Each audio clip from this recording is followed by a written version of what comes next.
Good afternoon, and thank you for being here. It's great to be joined and to be working side by side with our very distinguished co-chair, Senator Wicker. And on behalf of both of us, I welcome you to our hearing today. We look forward to learning from our witnesses where the Russian government is in respect to the rule of law and what you recommend our government and the OSCE should do in response to major serious breaches that they have made, particularly in recent years. In accord with the three dimensions of security promoted by the OSCE, we will look at respect for law and its three aspects of military security, commercial, and human rights commitments. To focus our scrutiny, we have chosen three case studies where the question is current in U.S.-Russian relations: arms control agreements, the Yukos litigation, and instances of abduction, unjust imprisonment, and abuse of prisoners. 40 years after the signing of the Helsinki Final Act, we face a set of challenges with Russia, a founding member of the organization, that mirror the concerns that gave rise to the Helsinki Final Act. At stake is the hard-won trust between members, now eroded to the point that armed conflict rages in the OSCE region. The question is open whether the principles continue to bind the Russian government with other states in common understanding of what the rule actually entails. In respect to military security, under the 1994 Budapest Memorandum, Russia reaffirmed its commitment to respect Ukraine's independence, sovereignty, and existing borders. Russia also committed to refrain from the threat or use of force or economic coercion against Ukraine. There was a quid pro quo here. Russia did this in return for transferring Soviet-made nuclear weapons on Ukrainian soil to Russia. Russia's annexation of Crimea and subsequent intervention in the Donbas region not only clearly violate this commitment, but also every guiding principle of the 1975 Helsinki Final Act. It appears these are not isolated instances. In recent years, Russia appears to have violated, undermined, disregarded, or even disavowed fundamental and binding arms control agreements, such as the Vienna Document, and binding international agreements, including the Conventional Forces in Europe, Intermediate Nuclear Forces, and Open Skies treaties. In respect of commercial issues, the ongoing claims regarding the Russian government's expropriation of the Yukos Oil company are major tests facing the Russian government. In July 2014, GML Limited and other shareholders were part of a $52 billion arbitration claim awarded by the Hague Permanent Court of Arbitration and the European Court of Human Rights. In response, the Russian government is threatening to withdraw from the ECHR and seize U.S. assets should American courts freeze Russian holdings on behalf of European claimants, while filing technical challenges that will occupy the courts for years to come. All of this fundamentally calls into question Russia's OSCE commitments to develop free, competitive markets that respect international dispute arbitration mechanisms such as that of The Hague. I note that the U.S. Yukos shareholders are not covered by the Hague ruling for their estimated $6 billion in losses. This is due to the fact that the United States has not ratified the Energy Charter Treaty, under which European claimants won their case. So we look forward to learning more about the continued absence of a bilateral investment treaty with Russia and how that has handicapped U.S. investors in Russia's energy sector, and whether the State Department should espouse shareholder claims with the Russian government. Mr. Kara-Murza, we were all relieved and delighted to learn that you are recovering from the attempt that was made on your life by poisoning in Russia earlier this year. Your tireless work on behalf of democracy in Russia and your personal integrity and your love of your native country is an inspiration. It is true patriotism, a virtue sadly lacking among nationalistic demagogues. Sadly, the attempt on your life is not an isolated instance. Others have been murdered, most recently Boris Nemtsov, and both of your case and his remain unresolved. In other cases, such as the abductions, unjust imprisonments, and abuses of Nadiya Savchenko, Oleg Sentsov, and Eston Kover, we are dealing with the plain and public actions by the Russian government. Nadiya, a Ukrainian pilot and elected parliamentarian, was abducted by Russian government agents, imprisoned, subjected to a humiliating show trial, and now faces 25 years in prison for allegedly murdering Russian reporters who in fact were killed long after she was in Russian custody. Meanwhile, a Russian court has sentenced Ukrainian film director Oleg Sentsov on charges of terrorism. Tortured during detention, Sentsov's only transgression appears to be his refusal to recognize Russia's annexation of the peninsula and his efforts to help deliver food to Ukrainian soldiers trapped on their Crimean bases by invading Russian soldiers. And the kidnapping and subsequent espionage travel against Estonian law enforcement officer Kover appears Russia's readiness to abuse its law and judicial system to limit, demonstrates that, individual freedom both within and beyond the borders. I'd like to yield to my very esteemed colleague, co-chairman of the commission. Thank you, Mr. Chairman. Those making scheduling decisions have not cooperated with us today. It's not their fault, but we have some unfortunate conflicts. Because of that, I'll simply subscribe to your very fine opening statement, ask permission to insert into the record at this point a brief statement in lieu of making it verbally, and thank each one of these distinguished panelists for being with us today. Thank you so very much, Senator Wicker. I'd like to now turn to our witnesses. We are fortunate to have with us 4 distinguished witnesses, some of whom have traveled from overseas to help us better understand what is happening in Russia and how Congress and our government can encourage rule of law in Russia. We'll begin first with the Honorable Stephen Rademacher, who has had a long career in public service, working on national security issues in the White House, State Department, and both houses of the U.S. Congress. He has worked directly on a number of arms control issues, including the Treaty on Non-Proliferation of Nuclear Weapons, and led U.S. strategic dialogues with Russia.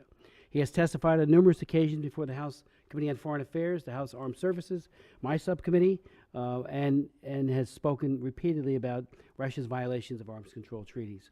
We'll then hear from Mr. Tim Osborne, who is the director of GML Limited, the majority owner of the now liquidated Yukos Oil Company. On behalf of GML shareholders, Mr. Osborne has been at the forefront of the suit against Russian Federation for the discriminatory expropriation of Yukos Oil Company and its assets. GML filed a claim under the terms of the 1994 Energy Charter Treaty based on the Russian Federation's failure to protect the company's investments in Russia. The Energy Charter Treaty arbitration and the subsequent $60 billion award on behalf of the claimants, yet to be enforced, is the largest ever filed. Mr. Osborne has regularly given guidance to several government inquiries focused on the Yukos affair and the current situation in Russia. Welcome, Mr. Osborne. We'll then hear from Ambassador Alan Larson, an economist and decorated diplomat, having served as Secretary of State for Economics and Assistant Secretary of State for Economic and Business Affairs, as well as Ambassador to the OECD.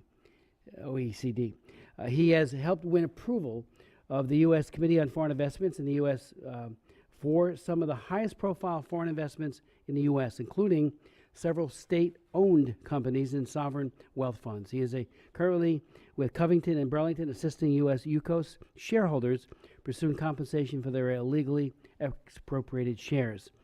He has also testified on multiple occasions for the House and Senate. And finally, we'll hear from Mr. Vladimir Kara-Murza, who is a coordinator of the Open Russia Movement, a platform for democracy. He was a longtime colleague and advisor to Russian opposition leader Boris Nemtsov and deputy leader of the People's Freedom Party, established and led by Mr. Nemtsov.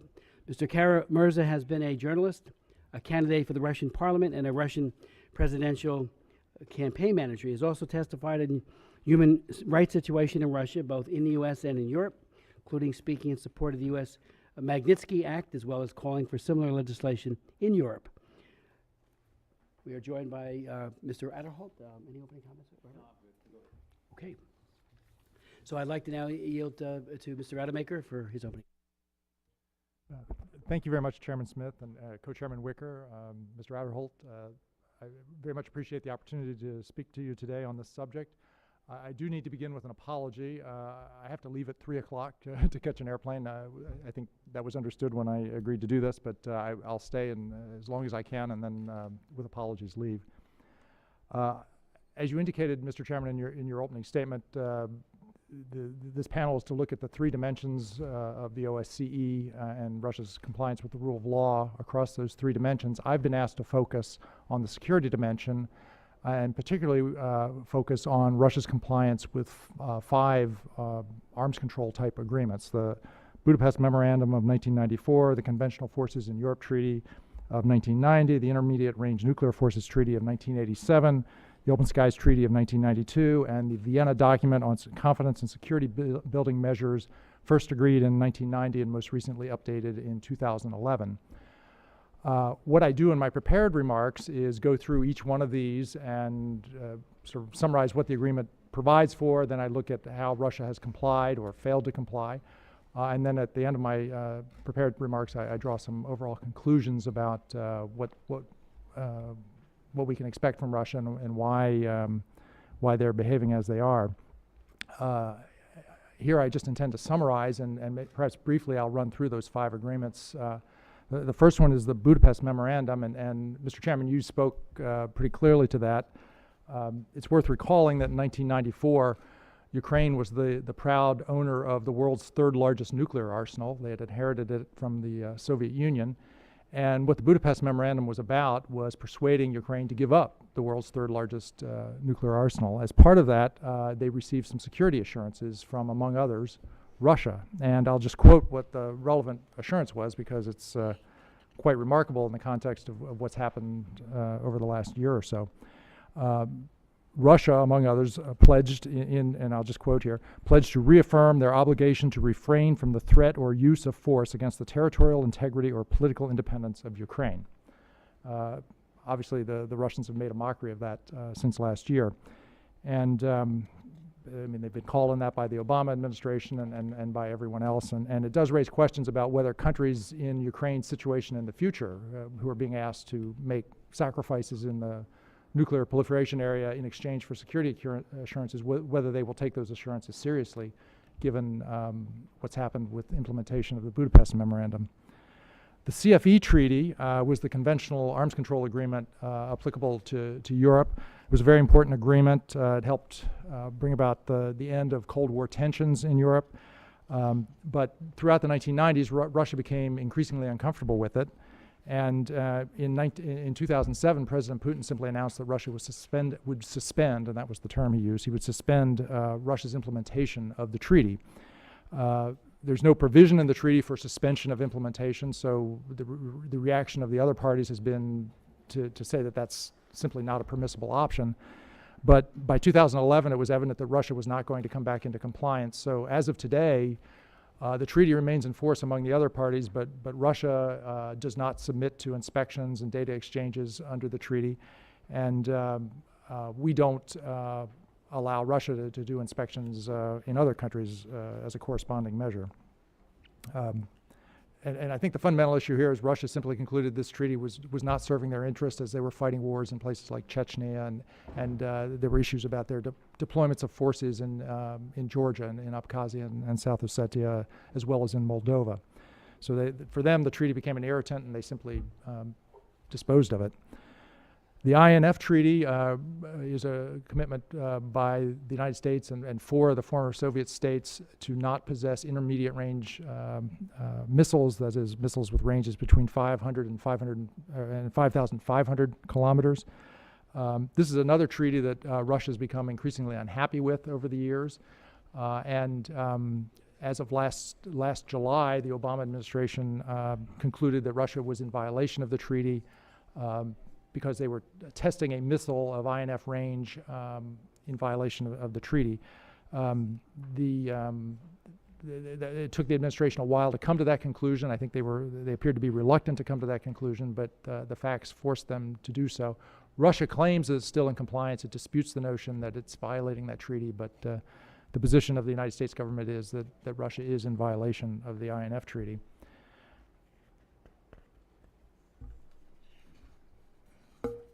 The Open Skies Treaty is a regime of aerial inspections using photography and other sensors. Flights from states parties overfly the territory of other members. Russia complies with the Open Skies Treaty, but they have adopted a number of measures that are inconsistent with the spirit of the Open Skies Treaty. There's an obligation under the treaty to make all of your national territory available for aerial observation, and they have declared a number of zones to be off limits, including over Moscow, over Chechnya, near Abkhazia and South Ossetia, and most recently they adopted a new set of restrictions that makes it very hard to conduct observation in the Kaliningrad enclave. Finally, the Vienna Document is not a treaty. It's confidence and security building measures, voluntary measures that the members have agreed to take. Russia, I'll just read what the Obama administration said about Russia's compliance with the Vienna Document in this year's Arms Control Compliance Report. The administration stated, the United States assesses Russia's selective implementation of some provisions of the Vienna Document and the resultant loss of transparency about Russian military activities has limited the effectiveness of the CSBM regime. So this term, selective implementation, is really the term that the Obama administration has come up with to describe what Russia is doing. I think the most vivid illustration is that as they conduct military exercises along the border with Ukraine and conduct military operations along that border, it would appear that they need to report those under the Vienna Document transparency regime. They've not been doing that, and they've been offering technical arguments about why they're not required to. They claim that the troops aren't under unitary command, and they have similar hair-splitting explanations of why they're not complying, which raise questions about either whether they're being truthful about the nature of the operations, or whether they've alternatively, perhaps they've structured the operations in a way to evade the compliance or the reporting obligation. But either way, they are not acting consistent with the spirit of the Vienna Document. I'm probably running out of time, so maybe I'll just quickly conclude by saying that I think the overall pattern that emerges here is clear. Russia will comply with arms control agreements to the extent it considers them to be in their interest, but the moment they conclude that they're no longer in their interest, they will stop complying. And you can see the pattern with the Budapest Memorandum. They're simply ignoring it and acting inconsistently with it. In the case of the CFE treaty, they've effectively terminated it. In the case of the INF treaty, they continue to pay lip service to the treaty, but they are judged to be in violation of it. And then for open skies and the Vienna Document, they're selectively implementing them in a way that suits their interests. What can we do about this? I addressed that in my prepared remarks. The bottom line is I think it's a difficult problem. I don't think we're going to be able to reason with the Russians about this. The things they are doing are strengthening support for the NATO alliance in Central and Western Europe. They're reviving the interest of some of the countries that are not currently in NATO. Countries along Russia's borders are more interested in joining NATO after observing what the Russians are doing. So taking the Russians at their word about what they're most concerned about, the policies they're following seem to be backfiring. But explaining that to the Russians, in my personal experience, is not a very productive way to go. They don't like being lectured by foreigners about what's in their national interest. They think they're the best judge of their national interests. So I'm not optimistic that we can reason with them about what they're doing here. We can try and sanction them. In fact, arguably, that's what we're doing over Ukraine. We're sanctioning them to try and come back into compliance with the Budapest Memorandum. I guess I'd say the sanctions so far obviously have not reversed their policy.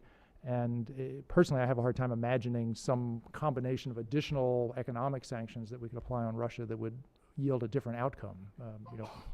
I'm interested to hear suggestions of what might work, but personally, I'm skeptical that there is some formula out there of additional economic sanctions that would persuade Russia to change course. So, the final option is one that Freddie Clay, who was something of a scholar about arms control compliance, suggested in really kind of the seminal article in 1961 on what to do when arms control treaties are violated. He made the observation that political sanctions are likely to be less effective than an increased defense effort in response to arms control violations.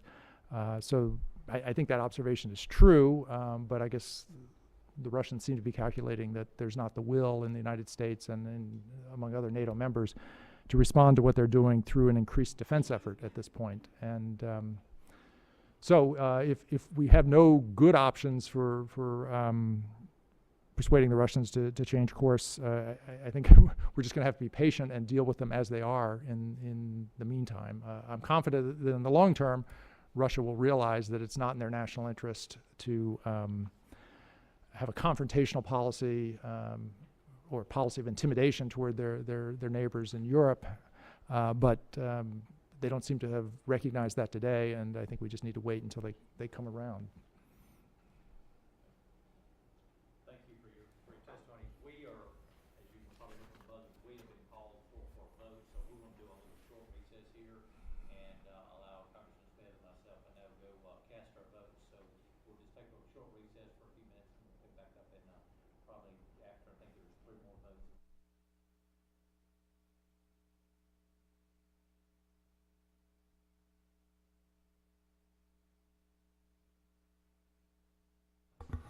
I expect members will be returning between 2:30 and 2:35.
The commission will resume its hearing, and again, I want to apologize to all of you, including our witnesses, for that break. We don't expect another vote until about 6 o'clock, so unless we get a fire drill, we'll be okay. So, had you finished? Or no? Yes, Mr. Chairman, I concluded my remarks. Thank you very much. Mr. Osborne. Thank you. Mr. Chairman, thank you for inviting me today to testify concerning the economic dimension of the Helsinki process, specifically the Russian government's failure to uphold the rule of law in the Yukos case. My name is Tim Osborne. I'm a director of GML Limited, the indirect majority shareholder of the former Yukos Oil company. The Russian Federation's actions with regard to Yukos are a case study on Russia's behavior and a cautionary tale on the risks of investing in the Russian market. I've been involved in 2 separate legal processes surrounding the Yukos case in which Russia has clearly demonstrated its attitude to its international legal obligations and the rule of law.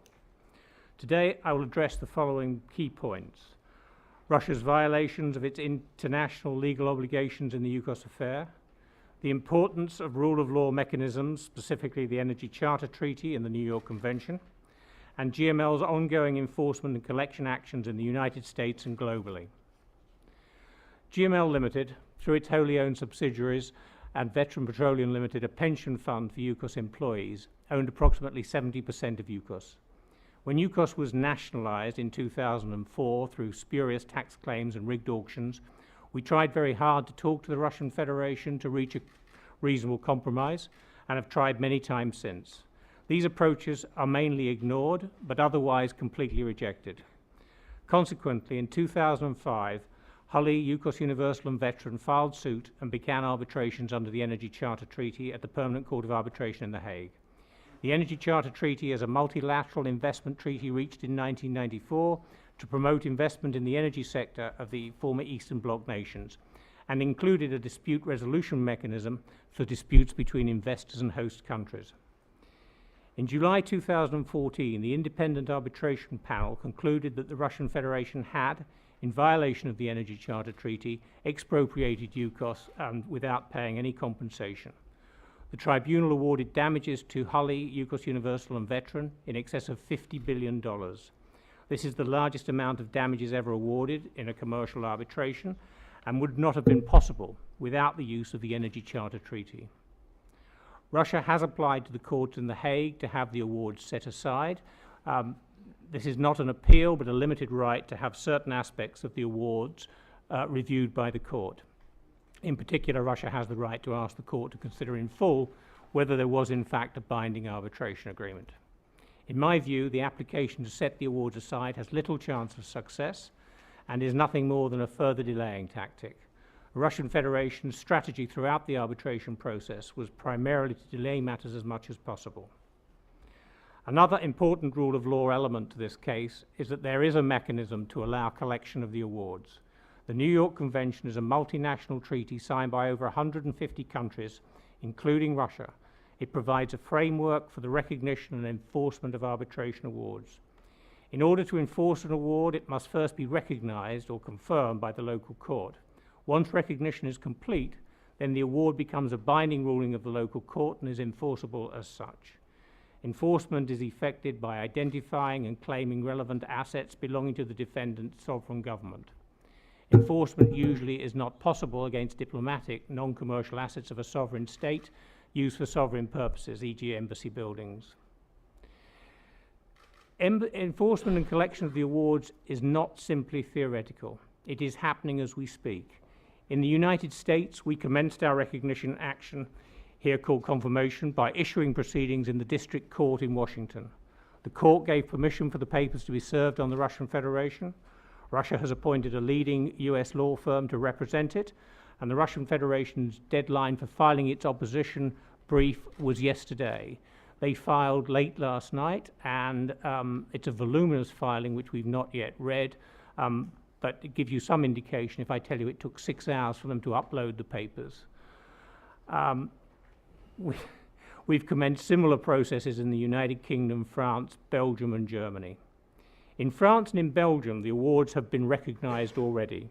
Exequaturs have been issued, and these permit immediate enforcement against Russian Federation assets in each jurisdiction. With regard to real estate, a notary has been appointed by the Belgian court to sell the properties, and in France the same should happen in December. In both France and Belgium, we've frozen bank accounts where Russian Federation money is being held. In due course, we will also look at enforcement against assets in the hands of state-owned and/or state-controlled companies such as Gazprom and Rosneft. The Russian Federation will no doubt argue that such entities are separate and independent of the Russian state, and thus do not hold Russian state assets. It will be for us to convince the court that they're agents of the state. The Hague Tribunal specifically opined that Rosneft was an agent of the Russian Federation in the expropriation of Yukos. Russia has threatened retaliation against nations who enforce the awards. The Russian Ministry of Foreign Affairs wrote to the US Embassy claiming that the awards were an unjust and politically motivated act, incompatible with the ideas of the rule of law, independent, impartial, and professional international justice. This is their position, despite the fact that Russia had participated fully in the ECT process and had indeed appointed one of the arbitrators. The Russian Ministry of Foreign Affairs goes on to say that if the US courts allow recognition and enforcement against Russian property in the USA, this will be considered by the Russian Federation as grounds, and I quote, for taking adequate and proportionate retaliatory steps in relation to the USA, its citizens, and legal entities. This is set out in the State Department's letter of July 17, 2015 to the United States District Court, and a copy of that's been provided to you. I believe this letter succinctly sets out Russia's general attitude to the rule of law and its attitude to international legal obligations. Russia has communicated that same message to the governments of France and Belgium. It hasn't said the same to the UK. We don't know why the UK has been left out yet. The second lawsuit that I would like to bring to your attention is a case brought before the European Court of Human Rights by Yukos itself. The case was brought by the Yukos management on behalf of all Yukos shareholders and complained about the expropriation of Yukos. On July 31st, 2015, the European Court of Human Rights awarded damages of approximately 1.9 billion euros, roughly $2.2 billion. Again, the largest award ever made by the European Court of Human Rights. The Russian Federation was ordered to agree to a distribution plan for compensation payable to shareholders with the Committee of Ministers by June 15, 2015. Despite prompts from the Committee of Ministers, Russia has stated that it is not developing any plans to compensate Yukos shareholders and that further actions in relation to the European Court of Human Rights decision will be based on, quote, national interests. In closing, I'd like to leave you with these four thoughts. It is clear that the Russian Federation is not honoring its obligations and commitments under the rule of law or in a manner consistent with the Helsinki process. Russia's tendency, more often than not, has been to ignore, delay, obstruct, or retaliate when faced with its international law responsibilities. Russia's general prevarication on all matters related to Yukos, its threats to the US, French, and Belgian governments, and the claims that it can ignore its international obligations if that best suits its national interests, demonstrate unequivocally that Russia cannot be trusted in international matters. And that even when it has signed up to international obligations, it will ignore them if it's what it thinks serves it best. I don't have any solutions. We are very pleased that we're in a legal process, that we can rely on courts where the judges follow the law and not the directions from their political masters. And we will continue with that process, I suspect, for many years. I hope my testimony has shed more light on Russia's behavior and demonstrated the need to encourage Russia to adhere fully to the rule of law. I appreciate the opportunity to share my views and thank you for your time. I'm happy to answer any questions. Thank you so very much, Mr. Osborne. I'd like to now yield the floor to Ambassador Larson.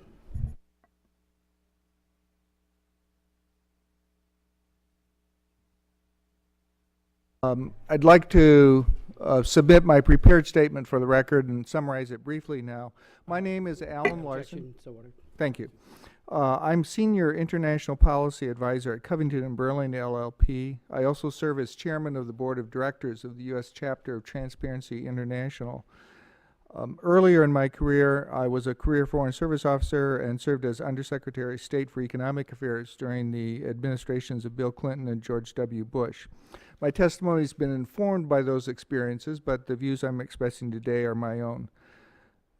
The Helsinki framework is grounded in the realization that lasting security, meaningful economic cooperation, and respect for human rights are interlocking goals. They all rest on a common foundation, respect for the rule of law and for international agreements. In 2012, I testified before the Senate Finance Committee and urged Congress immediately and unconditionally to extend permanent normal trade relations to Russia. I said then and believe now that it was a good thing for Russia to join the World Trade Organization. By doing so, it began to apply the rule of law in its trading relationships with the United States and other WTO members. At the same time, I noted that there was more work to do, and that it was important for Russia to apply the rule of law to other aspects of the economy, notably investment protection and the control of corruption. I was very grateful that when Congress ultimately enacted PNTR, it included Section 202, which contained what I have referred to as the rule of law for business agenda. In this section of the PNTR legislation, Congress called on the administration to take a number of steps and to report annually on the progress achieved, including engaging Russia on corruption and advocating for U.S. investors in Yukos Oil Company.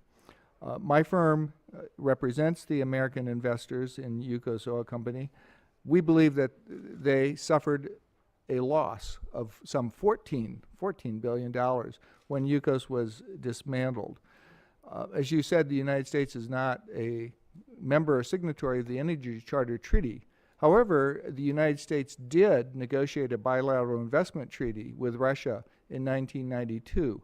Unfortunately, Russia did not ratify that treaty, and so the American investors do not have a direct means of investor-state dispute settlement. Mr. Chairman, the reports of the administration on Section 202 in the last few years have not been encouraging.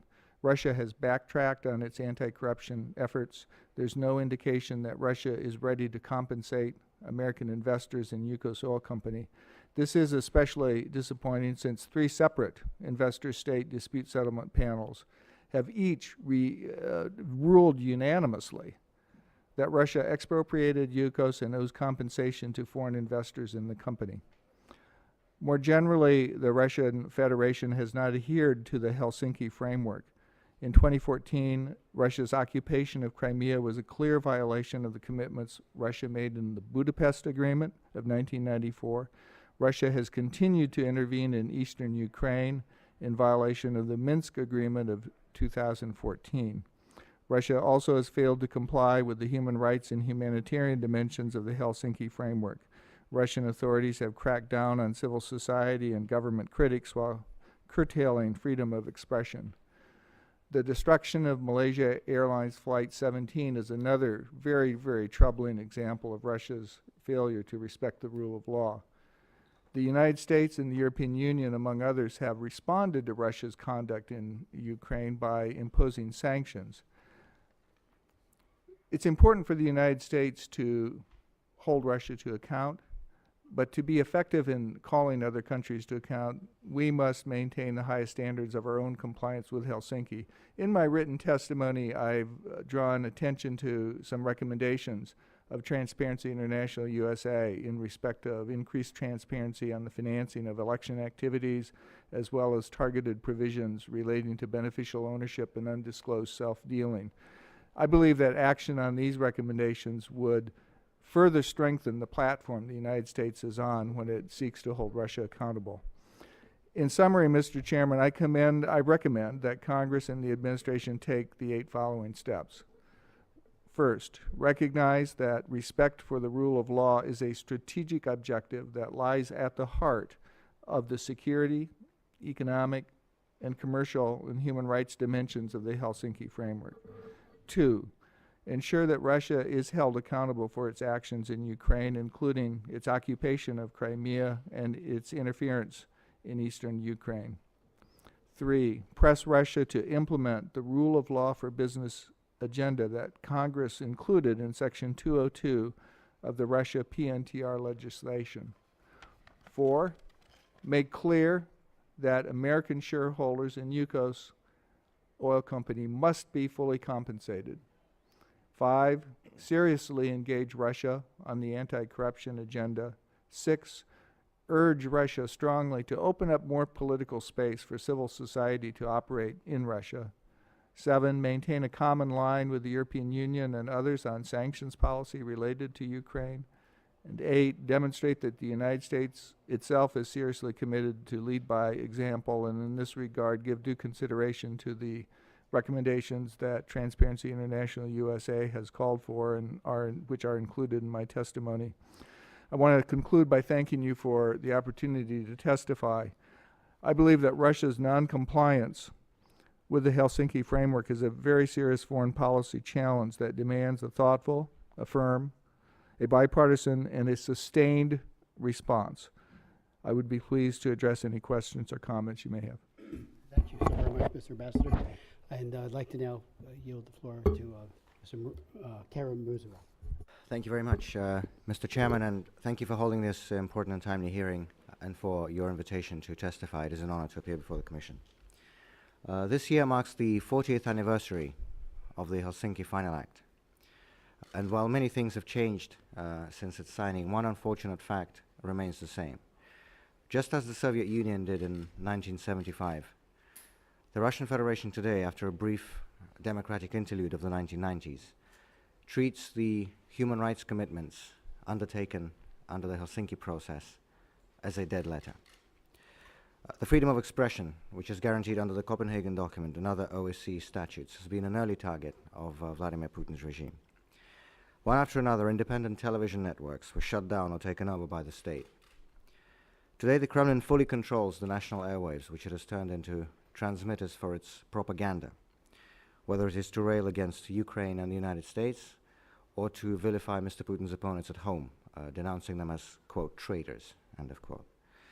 One of the main targets of this campaign by the state media was opposition leader Boris Nemtsov, who was murdered in February of this year, 200 yards away from the Kremlin. The right to free and fair elections is another OSCE principle that remains out of reach for Russian citizens today. In fact, the last Russian election that was recognized by the OSCE as conforming to basic democratic standards was held more than 15 years ago, in March of 2000. Every vote since then has fallen far short of the principles outlined in the Copenhagen Document that requires member states to, and I quote, enable political parties to compete with each other on the basis of equal treatment before the law and by the authorities, end of quote. This is from paragraph 7.6 of the Copenhagen Document. In reality, opponents of Mr. Putin's regime have received anything but equal treatment at the ballot, if indeed they were allowed on the ballot at all. In many cases, opposition candidates and parties are simply prevented from running, both at the national and at the local level, leaving Russian voters with no real choice. According to the OSCE monitoring mission, the last election to the State Duma, which was held in December 2011, was marred by, and I quote, the lack of independence of the election administration, the partiality of most media, and the undue interference of state authorities at different levels, end of quote. It was evidence of widespread fraud in that vote that led to the largest pro-democracy protests under Mr. Putin's rule, when more than 100,000 people went to the streets of Moscow to demand free and fair elections. Another disturbing feature of today's Russia is reminiscent of the Soviet era. According to Memorial, Russia's most respected human rights organization, there are currently 50 political prisoners in the Russian Federation. This is using the definition of the Council of Europe, that is, prisoners whose, and I quote, detention is a result of proceedings which were clearly unfair, and this appears to be connected with political motives of the authorities, end of quote. These prisoners include opposition activists, jailed under the infamous Bolotnaya case for protesting against Mr. Putin's inauguration in May of 2012. The brother of anti-corruption campaigner Alexei Navalny, and Alexei Pichugin, the remaining hostage of the Yukos case. This list is not limited to just Russian citizens. As you mentioned in your opening statement, Mr. Chairman, last year 2 foreigners, Ukrainian military pilot Nadiya Savchenko and Estonian security officer Eston Kover, were abducted on the territories of their respective countries and put on trial in Russia. Kover was released last month in a Cold War-style prisoner exchange across the bridge. Savchenko's trial is still underway. And as you also mentioned, another Ukrainian prisoner, the filmmaker Oleg Sentsov, was recently sentenced to 20 years in jail on the charges of, quote, terrorism, end of quote, for protesting against the Kremlin's annexation of his native Crimea. Needless to say, Mr. Chairman, it is a task for Russian citizens to improve the situation with rule of law in our country. But contrary to the oft-rehearsed claims by Kremlin officials, human rights, and I quote, are matters of direct and legitimate concern to all participating states and do not belong exclusively to the internal affair of the state concerned, end of quote, as is explicitly stated in the OSCE document adopted, of all places, in Moscow. It is important that fellow member states, including the US, remain focused on Russia's OSCE commitments, especially as we approach the parliamentary elections scheduled for September the 18th of this coming year. It is important that you speak out when you encounter violations of these commitments. Above all, Mr. Chairman, it is important that you remain true to your values. Nearly 3 years ago, Congress overwhelmingly passed and President Obama signed the Sergei Magnitsky Rule of Law Accountability Act, of which I believe you were a House co-sponsor. And in my view, this was one of the most principled and honorable pieces of legislation ever adopted. This law is designed to end the impunity for those who continue to abuse the rights of Russian citizens by denying these people the privilege of traveling to and owning assets in the United States, a privilege many of them so greatly enjoy. Unfortunately, implementation of this law remains timid, with only low-level abusers targeted so far. Implementing the Magnitsky Act to its full extent and going after high-profile violators would send a strong message to the Kremlin that the US means what it says, and that human rights will not be treated as an afterthought, but as an essential part of international relations. Thank you very much, and I look forward to any questions you may have. Thank you so very much for your testimony and for your bearing up under such incredible pressure. And again, we're so grateful to God that you have survived an attempt on your life. Let me just ask you, back in my first trip to the Soviet Union at the time was in 1982 on behalf of Soviet Jewish refuseniks. A few years later, got into perm camp, and many of us thought that glasnost and perestroika would really yield to a robust democracy. How far down the pegs, in your opinion, has Russia descended? Remember we were talking about a peace dividend after the breakup of the Soviet Union, which never really happened, and it would seem that on a whole host of fronts, the old KGB went into many of those people went into trafficking and a whole bunch of nefarious affairs. But it's as if the old Soviet Union, especially with Russia as its core, is being reconstituted, and the same old means of repression are manifesting themselves. And your insight as to how bad has it gotten compared to where it once was? Well, thank you for the question, Mr. Chairman. Well, we did have many problems in the 1990s, to be sure. But in the 1990s, we had real competitive elections, we had a real parliament with a genuine opposition, and we had pluralism in the media with robust and independent television stations, for example. This is what Mr. Putin inherited when he assumed power almost 16 years ago. Today, as I mentioned in my statement, we have none of that. We have a rubber-stamped parliament that approves every single repressive measure coming from the Kremlin. The opposition is being, in many cases, banned from running in elections. When it is allowed, it's harassed and not allowed to campaign.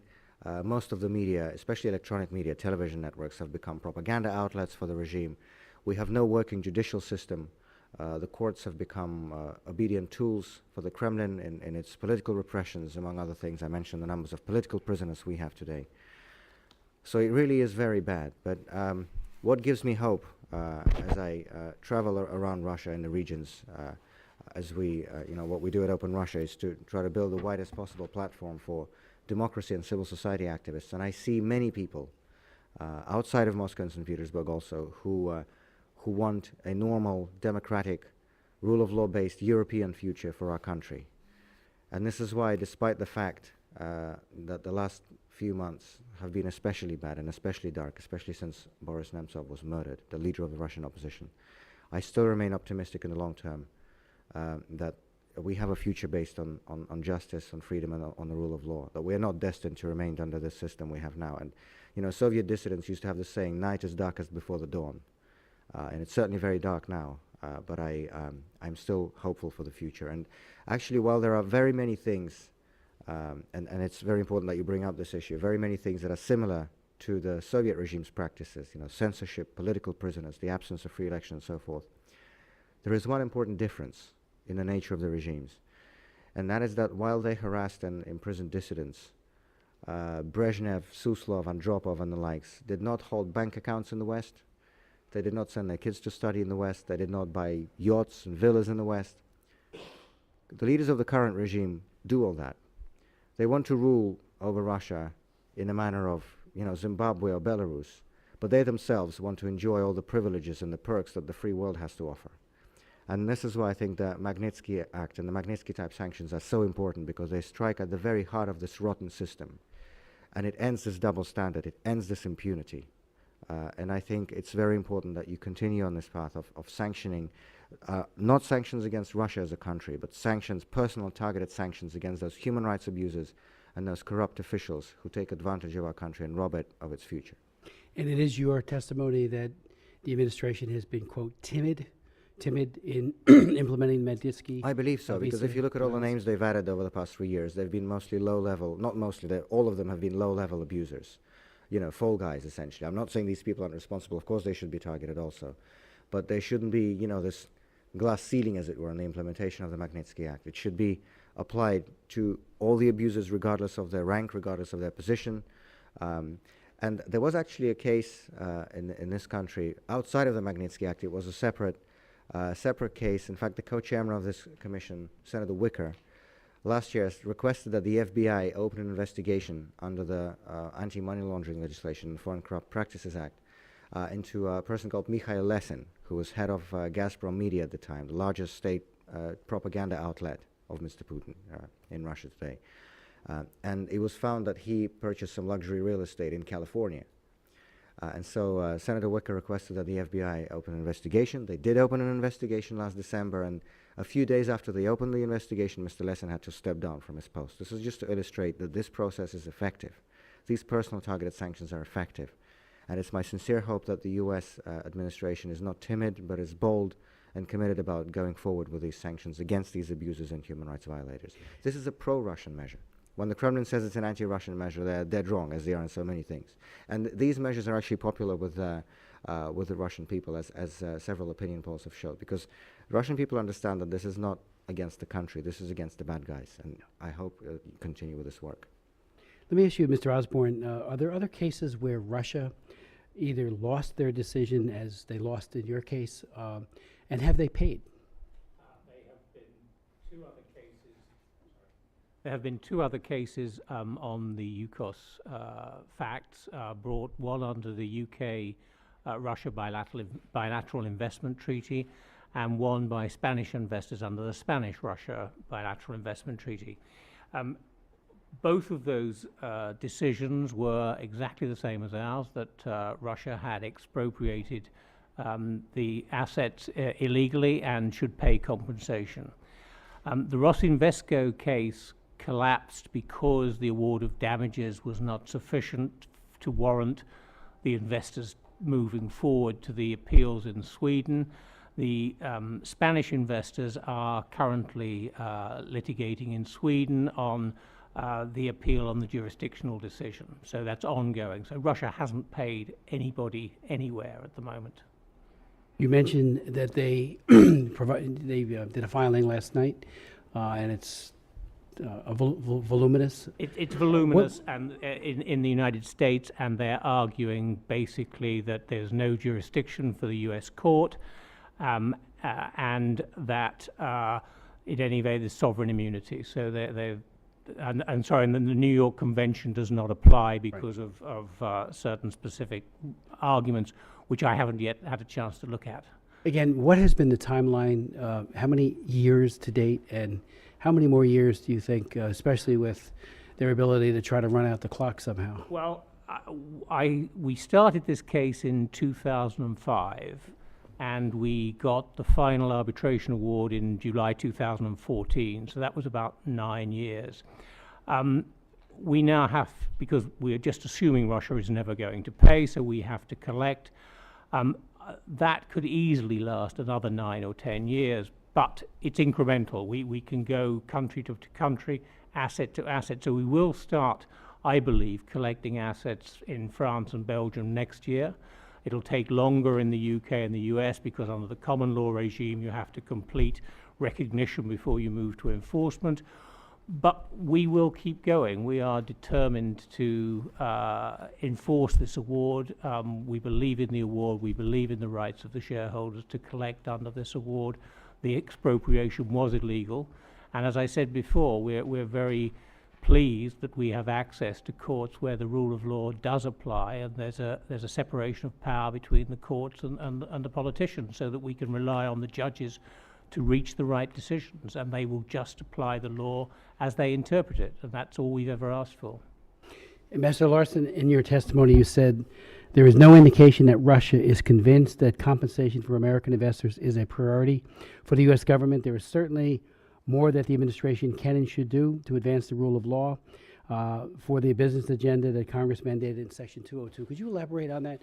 I mean, what haven't we done? Is it not part of, I mean, I know they were working on issues related to Iran, a flawed agreement from my point of view, but Lavrov and John Kerry saw each other frequently, or at least they were in the same floor, and if not in the same room.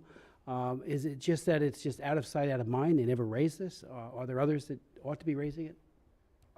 Thank you for the question, Mr. Chairman. I think I'd make two or three observations. First of all, as Mr. Osborne has just said, this is going to be a long-term effort under the best of circumstances, especially since the U.S. shareholders, who accounted for collectively 12% of the company and in some $14 billion in losses, are very significant. I mean, this is one of the largest expropriations that Americans have been the victim of. It's just that it's been a very dispersed group of shareholders rather than one large shareholder.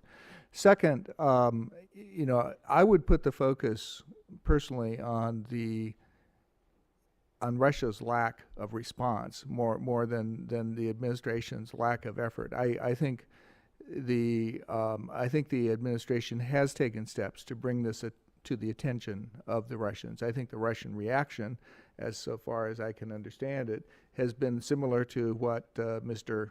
Osborne has seen in the efforts that he's been making. It's just simple resistance.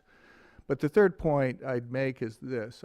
I don't think that Russia can hope to rejoin the world economy. It cannot hope to be a normal country in the international sense. Russian citizens want to live in a normal country.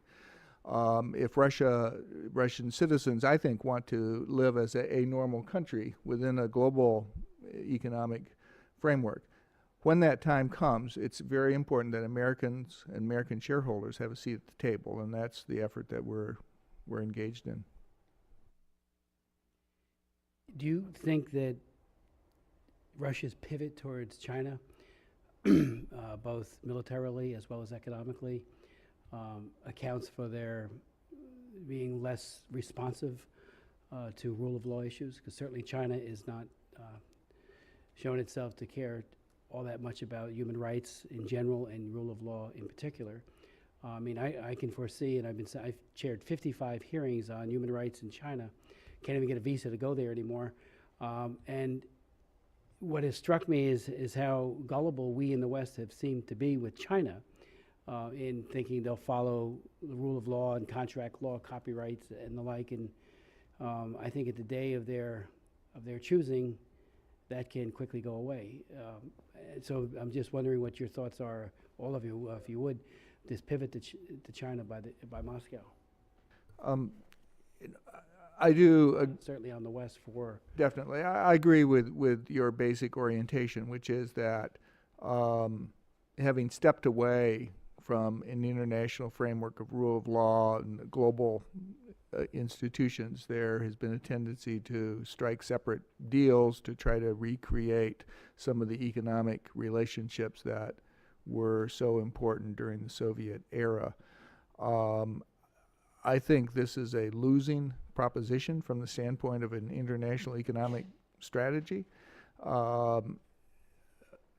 And I don't think that the framework that might be created among the BRICS, the so-called BRICS, is a framework that is going to bring prosperity to Russia.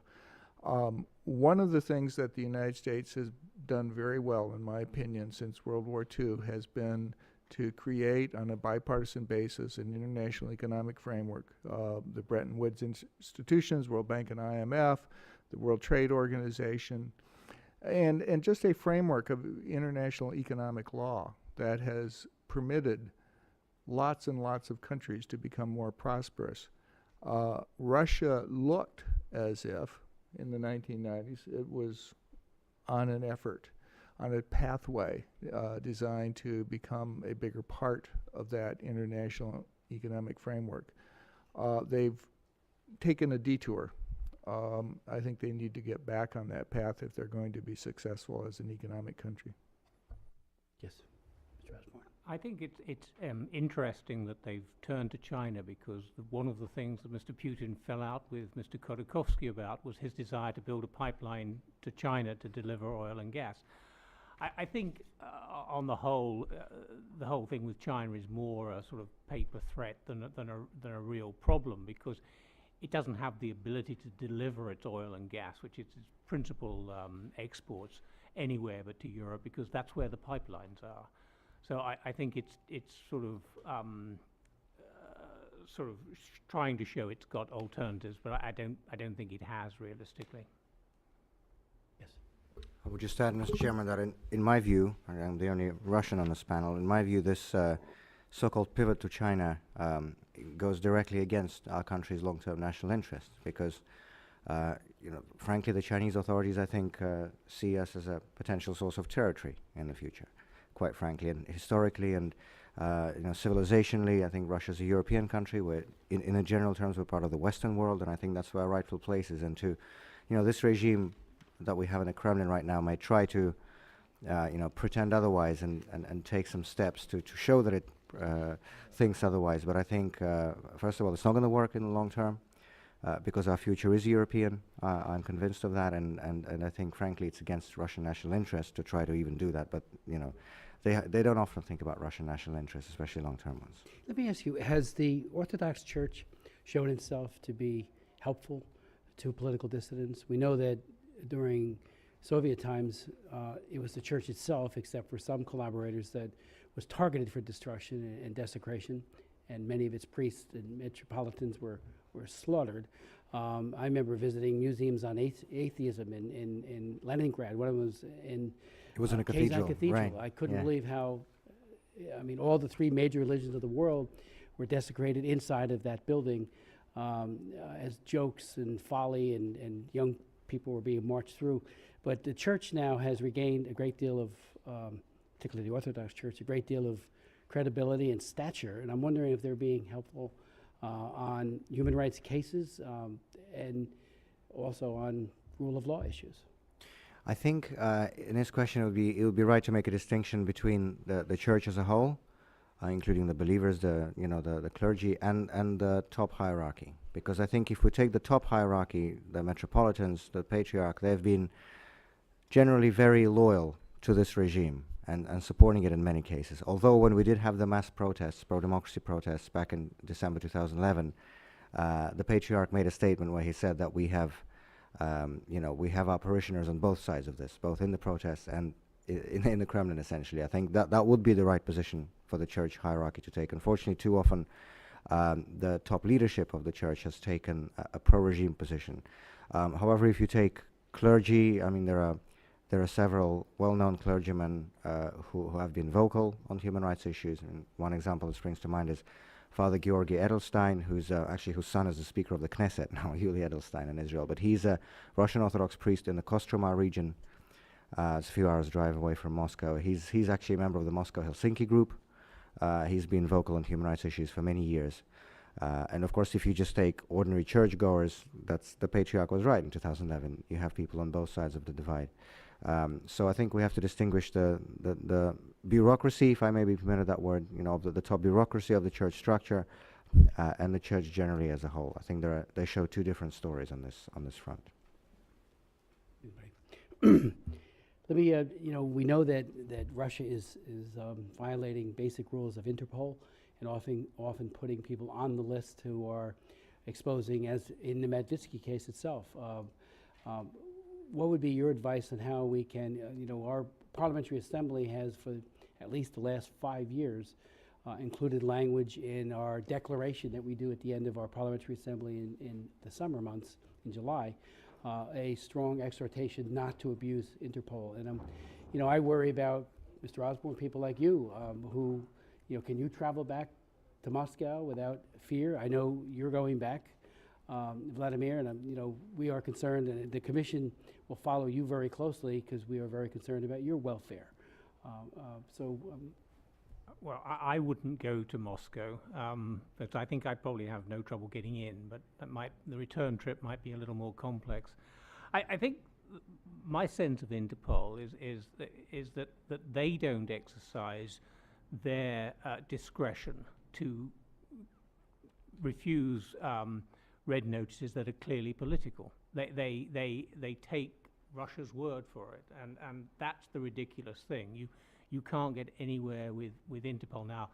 I gather they may be moving a little bit more towards being doing the right thing, but for years you couldn't get them to look at an individual case and say, yes, that's political, when we're going to scrap the red notice, and that's where it's got to change, because I don't think you'll change Russia.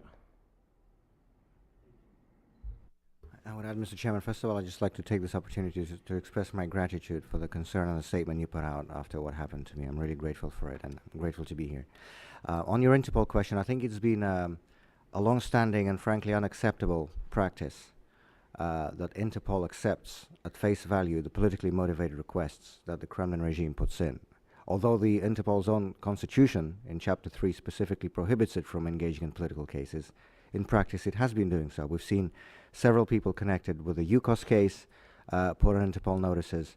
We've seen Interpol notices against Bill Browder, for instance, who was the chief campaigner for the Magnitsky Act. We've seen notices against the late Boris Berezovsky, who was clearly persecuted for political reasons by the Kremlin, and so on. In some cases, it's possible to fight off these notices, politically motivated notices, like Mr. Browder has managed to fight it off. We actually have a member of the audience here today, Pavel Ivlev, former legal advisor to Yukos. He was in there for 10 years. He just fought it off. He just took his name off the Interpol list. But it's a cumbersome and lengthy process that it shouldn't, frankly, take 10 years to take off somebody, from an international wanted list, to take off somebody who's been prosecuted for political reasons by an authoritarian regime in the Kremlin. And it's not like that's a secret, everybody understands it.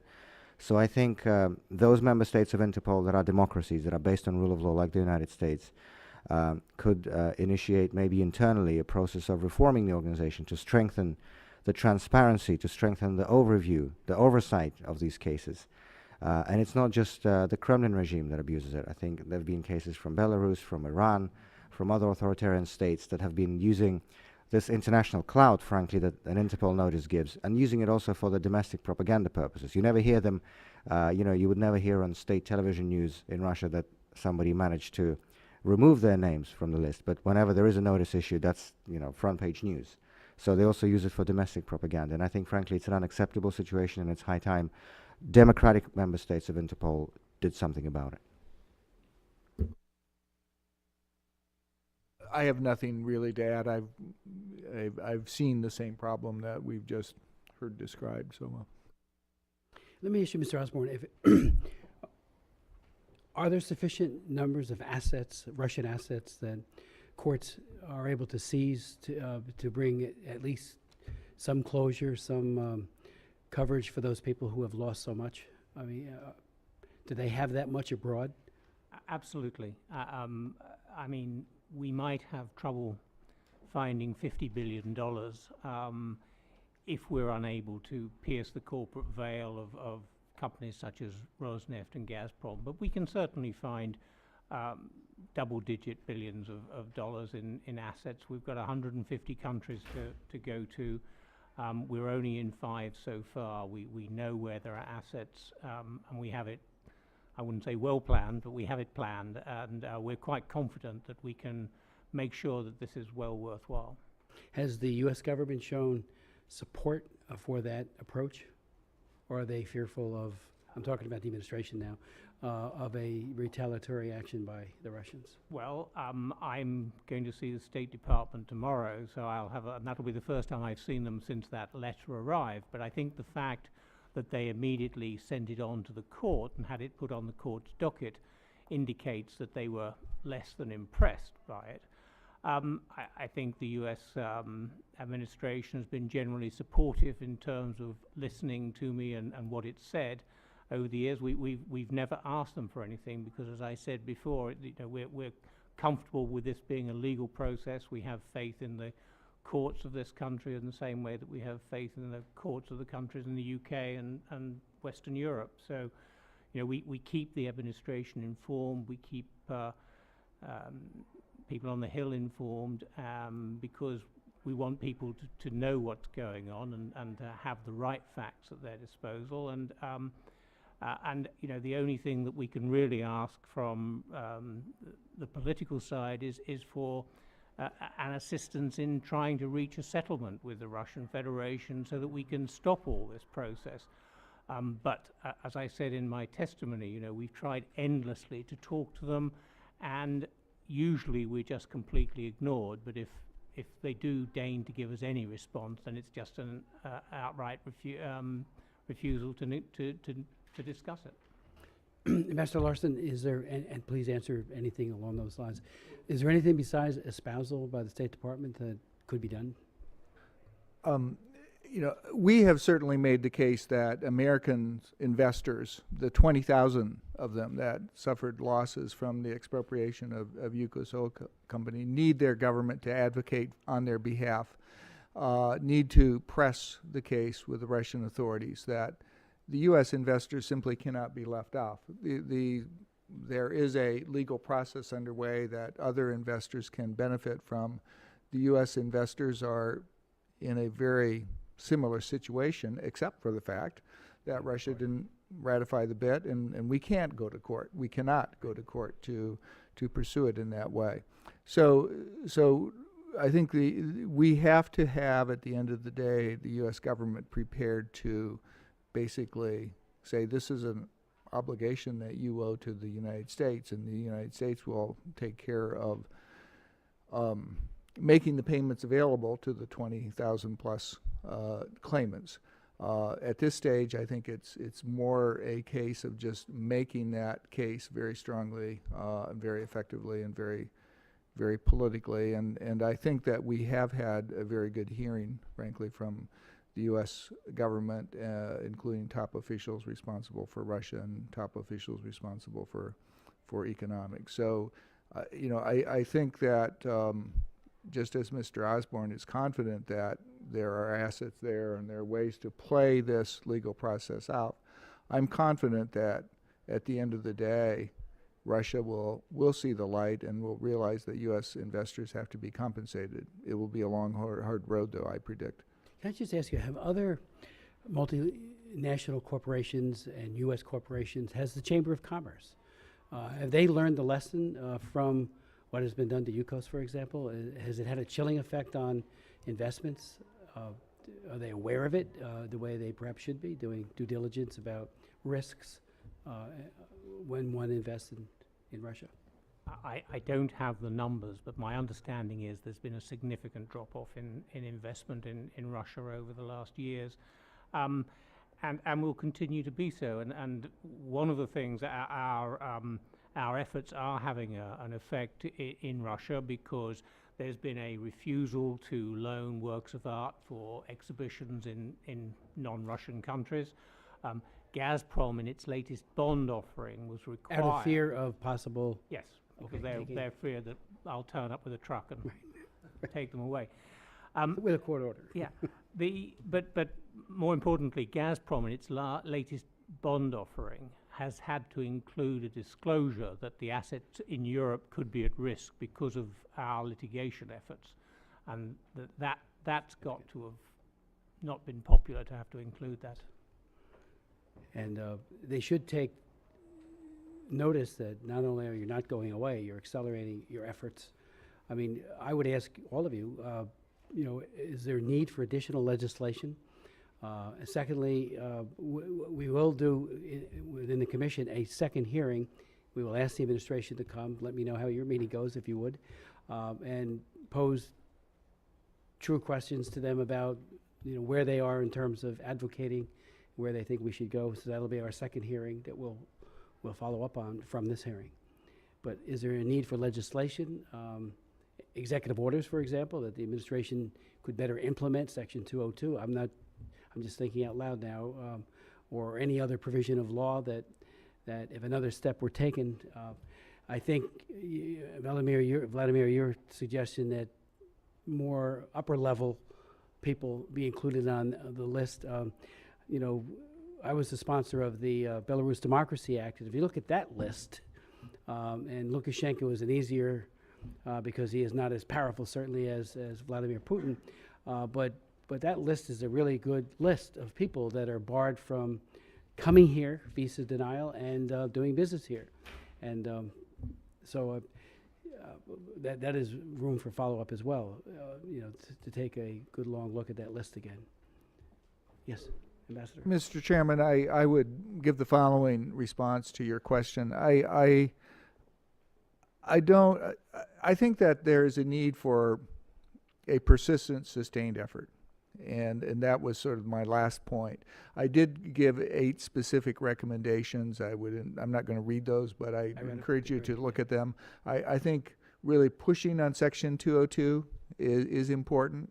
I'm not saying that the administration is not pursuing it, but I'm just saying that I think it's helpful to them to see that there's strong interest and strong pressure from the Congress coming to this. And I think Russia will notice the strong pressure from the Congress.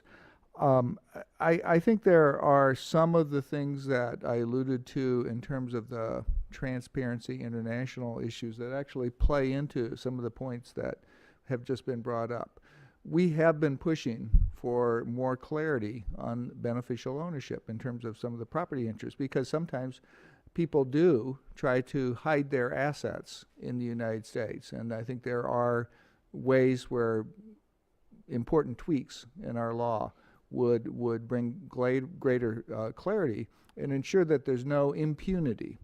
I think that's part of what Transparency International USA has been pushing for, is ensuring that there's no impunity, and that it's not easy for not just in Russia, but other high-level people to travel to the United States and to hide assets in the United States that they clearly have taken from their own people. So I think those are important things to do, but the overarching thing is to stay the course and be prepared to stick it out. Yeah, in terms of what more can be done, I mean, I will report to you and let you know what happens at my meeting with State, because I would expect them to be thoroughly offended by that letter that they received from the Russian Federation, and I'd like to know what response they are making to it, and if they're not planning to make one, perhaps they should be encouraged to make one, because it otherwise, if you don't do anything about a bullying letter, it looks like you're accepting it.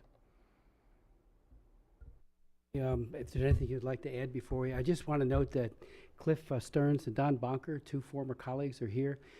Don Bonker, back in the 1980s when he chaired the Human Rights Committee for Foreign Affairs Committee, which I now chair, he marked up a resolution that I had on behalf of Yulia Kasharovsky, the leading Hebrew teacher in Moscow, who was just totally mistreated by the KGB. And that goes back to the early 1980s. And Cliff Stearns, I served with Cliff on the Foreign Affairs Committee, and he wrote landmark legislation, the Millennium Healthcare legislation that continues to provide benefits to our nation's veterans, and other things too that both of these gentlemen have done. But it's an honor to be with them as well today. Is there anything you'd like to add before we conclude? And we will do a second hearing. We look forward to hear back from you, Mr. Osborne. and to see, and again, if there's any ideas, and thank you for these specific ones, Mr. Ambassador, your 8 points, well laid out, that we need to do, you know, we stand ready to do it, and try to mobilize other members of the House and Senate to do likewise, as well as the administration. Anything, thank you. The hearing is adjourned.